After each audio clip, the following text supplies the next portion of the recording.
Bible परमेश्वर का वचन है और ये एक विशिष्ट पुस्तक है, इसलिए इसकी विशिष्टता को जानना समझना अत्यंत जरूरी है, जो कई लोग नहीं जानते। जैसे बाइबल की मूल भाषा। बाइबल की मूल भाषा क्या है? कई लोग कहेंगे हमें नहीं मालूम। कुछ लोग कहेंगे हाँ मुझे मालूम है, बाइबल जो है इब्रानी भाषा में लिखी गई है। जो ज़्यादा परमेश्वर के वचन के नज़दीक हैं वे कहेंगे कि हाँ मुझे मालूम है, बाइबल इब्रानी और यूनानी भाषा में लिखी गई है। पर मैं आज आपको बताना चाहूँगा कि बाइबल एक नहीं, दो नहीं, पर 3 भाषाओं में लिखी गई है और दुनिया में इस प्रकार की कोई भी पुस्तक नहीं है। बाइबल की विशेषता के सीरीज में हम देखेंगे कि बाइबल 3 भाषाओं में लिखी गई है। पहली भाषा इब्रानी भाषा। बाइबल को मुख्यतः हम 2 भागों में बांटकर समझते हैं। पहले भाग को पुराना नियम और दूसरे भाग को नए नियम के रूप में हम जानते हैं। पुराना नियम का अधिकांश हिस्सा इब्रानी भाषा में लिखा गया है। इसे कनान की भाषा या यहूदियों की भाषा के रूप में भी हम जानते हैं। इब्रानी वर्णमाला अर्थात अल्फाबेट में 22 लेटर होते हैं। मूल रूप से सारे व्यंजन या कॉन्सोनेंट होते हैं। बाद में स्वर बनाकर इसे भाषा में जोड़ दिया गया। इसे दाएं से बाएं तरफ लिखा जाता है। मूसा पहला मनुष्य लेखक था जिसने परमेश्वर की आज्ञा का पालन कर 1400 बीसी में बाइबल लिखना शुरू किया। किस भाषा में? उसकी मातृभाषा में, जो इब्रानी थी। दूसरी भाषा जिसमें बाइबल लिखी गई है वो है अरामी भाषा, अरामिक लैंग्वेज।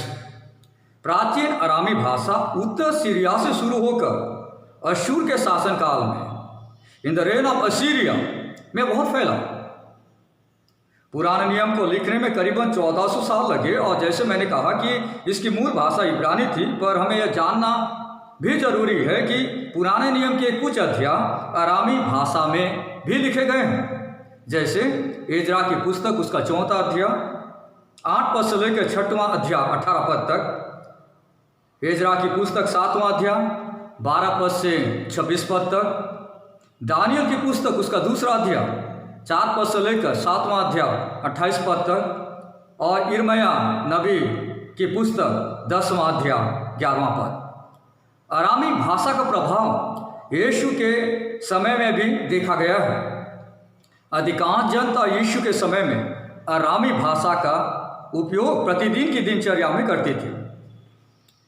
एक और बात जो मैं आपसे शेयर करना चाहूँगा वो ये है कि जब यहूदी लोग गुलामी में चले गए बाबुल के साम्राज्य में, और उसके बाद 538 बीसी में जब कुसरू जो फारस का राजा था, इंग्लिश में कहा जाता है साइरस, किंग ऑफ पर्सिया ने यहूदियों को वापस अपने नगर यरूशलेम में जाने की अनुमति दी, तब वे लोग वापस अपने शहर, अपने नगर में आ गए।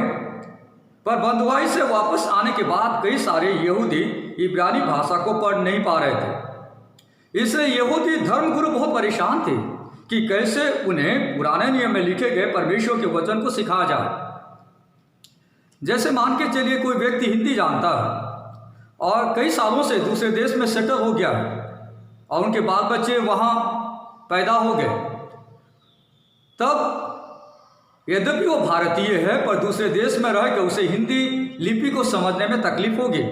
उसी प्रकार यहूदी जो लोग थे दूसरे देश में थे, बाइबल बताती है 70 साल तक गुलाम थे। उसके बाद जब वे वापस आए तो इब्रानी भाषा को पढ़ने में उन्हें तकलीफ हो रही थी। इसलिए करीबन 300 बीसी में इब्रानी पुराने नियम को यूनानी भाषा में अनुवाद करने की प्रक्रिया शुरू हुई और करीबन 200 बीसी में यह प्रक्रिया पूर्ण हो गई। पुराने नियम के इस यूनानी अनुवाद को सेप्टुअजिंट कहा जाता है और इस यूनानी अनुवाद का उपयोग पहली शताब्दी में आराधनालयों में, सिनागोग में यहूदी लोग किया करते थे। यह पहली शताब्दी में बहुत ही लाभदायक हुआ अन्य जातियों के लिए, यूनानियों के लिए, कि वे अपनी भाषा में पुराना नियम पढ़ सकते थे। जैसे मैंने आपसे कहा कि पुराना नियम 2 भाषाओं में लिखा गया है, एक है इब्रानी भाषा और दूसरा अरामी भाषा। जब हम नए नियम की बात करते हैं तो नया नियम यूनानी भाषा में अर्थात ग्रीक भाषा में लिखा गया है। नए नियम के लेखकों ने मूल रूप से परमेश्वर के वचन को लिखने के लिए यूनानी भाषा का इस्तेमाल किया, और नए नियम के लेखकों ने उच्च स्तरीय जो क्लासिकल जो ग्रीक था, उच्च स्तरीय जो यूनानी भाषा थी उसका इस्तेमाल नहीं किया, पर प्रतिदिन के बातचीत में होने वाली सामान्य यूनानी भाषा का इस्तेमाल किया, जिसे कोइने ग्रीक कहा जाता है। जब हम बाइबल को पढ़ रहे हैं, हमने देखा कि बाइबल 3 भाषाओं में लिखी गई है, इब्रानी हिब्रू लैंग्वेज, अरामिक लैंग्वेज और यूनानी ग्रीक लैंग्वेज। पर बड़े आनंद की बात यह है कि आज यह बाइबल 2000 से ज़्यादा भाषाओं में उपलब्ध है, और हमारी भाषा में, हमारी मातृभाषा में भी उपलब्ध है। इसे पढ़ें, इस वचन से प्यार करें, इसका अध्ययन करें और प्रभु का धन्यवाद दें। God bless you.